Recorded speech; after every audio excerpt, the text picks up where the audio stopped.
Olá pessoal, essa semana eu quero trazer uma palavra para você sobre os propósitos de Deus para a minha vida e para a sua vida. E será que nos propósitos de Deus existe tristeza para a nossa vida? É uma pergunta que você pode ficar até em dúvida, mas na verdade muitas coisas que estão no propósito de Deus podem trazer não tristeza para você, mas um sofrimento sim.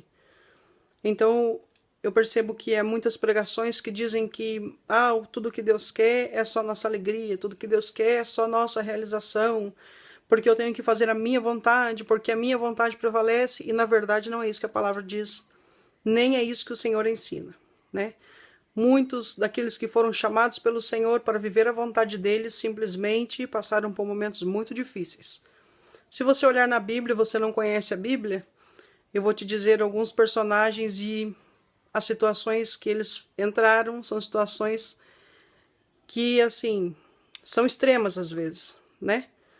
Então, por exemplo, o apóstolo Paulo, ele teve uma vida, ele era açoitado, ele apanhava. Os profetas como Jeremias, Ezequiel, Isaías eram perseguidos, humilhados, né? Abraão teve uma renúncia.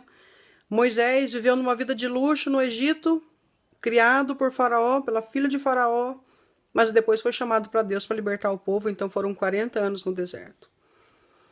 Isso quer dizer o quê? Isso quer dizer que quando você está realmente disposto a saber o que é o propósito de Deus para a sua vida, não a sua vontade, né? Mas o propósito de Deus, Deus ele te capacita, ele te fortalece, mas isso não quer dizer que você não vai passar um problema. Né, que você não vai passar dificuldades, que você não vai passar limitações. Então, as pregações que você ouve dizendo que se você está passando por luta é coisa do diabo, se você está passando por prova é coisa do diabo. Não, irmãos, nem tudo é. Na verdade, eu desafio as pessoas, quando eu ministro, a perguntarem a Deus o que é realmente a vontade dele. Porque você e eu passamos a vida toda dizendo eu quero, eu quero, eu quero. Mas quando você vai parar e vai dizer, Senhor, o que você quer? O que o Senhor quer? O que está escrito no teu coração a meu respeito? E quando nós fazemos essa pergunta, nós temos que estar dispostos a ouvir a resposta de Deus. E a resposta de Deus, às vezes, é renuncie isso para que eu te envie para tal lugar. Renuncie esse sonho, porque esse sonho só vai beneficiar você mesmo. Mas se você fizer aquilo que eu quero, muitas pessoas serão beneficiadas. Quanto nós estamos dispostos a renunciar de nós mesmos para viver?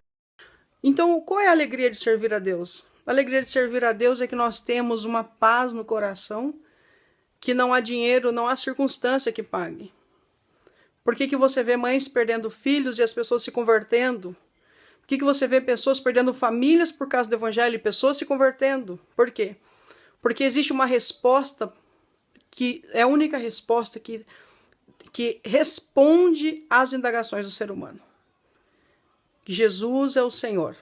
E quando você tem Ele como centro, todas as coisas estão equilibradas. Tudo está equilibrado. Existe um equilíbrio em tudo. Então, sobre os propósitos, os projetos na sua vida, eu quero dizer a você, principalmente para você que tem desejo de servir a Deus, principalmente para você que tem desejo de e pregar o reino de Deus, você tem que estar disposto a renunciar. Você tem que estar disposto a sofrer também. Não é só alegria. Não é só alegria. Jesus disse uma palavra muito forte. Eu vim para dividir a mãe da filha. Eu vim para trazer divisão. Em que sentido divisão? Não é briga, não é traição, não é ira dentro da família. Mas no sentido de dizer assim, a mãe não vai querer que o filho me sirva. E ele vai me servir, então vai ter uma divisão dentro da casa. Em contrapartida, o apóstolo Paulo também nos ensina, através do Espírito Santo, crê no Senhor, que tu e tua casa será salvo. Não existe nada que você busque em Jesus que você não vai pagar um preço.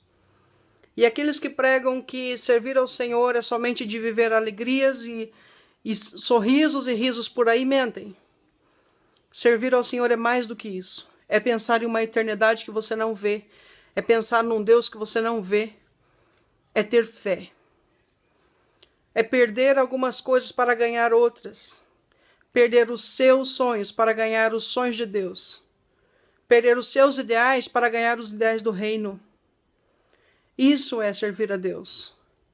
Servir a Deus não é somente abrir portas de emprego, portas de dinheiro, portas de progresso, não é isso. Nós pregamos a eternidade. E quando nós temos que pensar em eternidade, às vezes nós perdemos a noção do que é terreno. Então, se você hoje busca o que Deus tem de melhor para você, busque isso intensamente, mas sabendo que existem coisas que você vai renunciar também, por amor a Ele, assim como Ele... Busque sabendo que há coisas que você vai renunciar por amor a Ele, assim como Ele renunciou o único filho por amor a você. Isso não significa que você vai estar sozinho na luta ou vai ser um perdedor. Pelo contrário, quando eu tomo para mim a causa de Deus, existe um motivo para Ele me capacitar. Por quê? Porque quem vai ser glorificado é Ele. Então, nisso nós temos pessoas vitoriosas. Nisso nós temos pessoas que vão para a obra e vencem todas as circunstâncias. E conseguem arrebanhar almas e conseguem realizar propósitos de vida. Por quê? Porque o centro do coração delas é o Senhor. Eu estou falando de pessoas que têm chamado para a obra e quem quer servir a Deus tem que estar disposto, predisposto a pagar um preço. Roberto, eu não quero me lançar na obra de Deus, mas eu quero servir a Deus no meu coração. Acredite que aonde você pisa, o Senhor pode te usar grandemente. O recado geral desse vídeo é: não ache que porque você vai servir a Deus que você vai ter tudo fácil e que você não vai passar lutas e que você não vai passar problemas. Você vai passar, mas revestido com a presença dEle, nós vencemos. Você vai passar, mas na presença dEle, você é mais do que vencedor em Cristo Jesus. Fique com Deus, Deus abençoe você. E na hora de passar as suas lutas, seus problemas, se lembre de duas coisas. Você está passando isso por causa do Evangelho? Glorifique a Deus. Você está passando isso porque você não teve discernimento, entendimento ou sabedoria? Busque no Senhor. Deus abençoe você. Fique com Deus. Fique na paz do Senhor Jesus.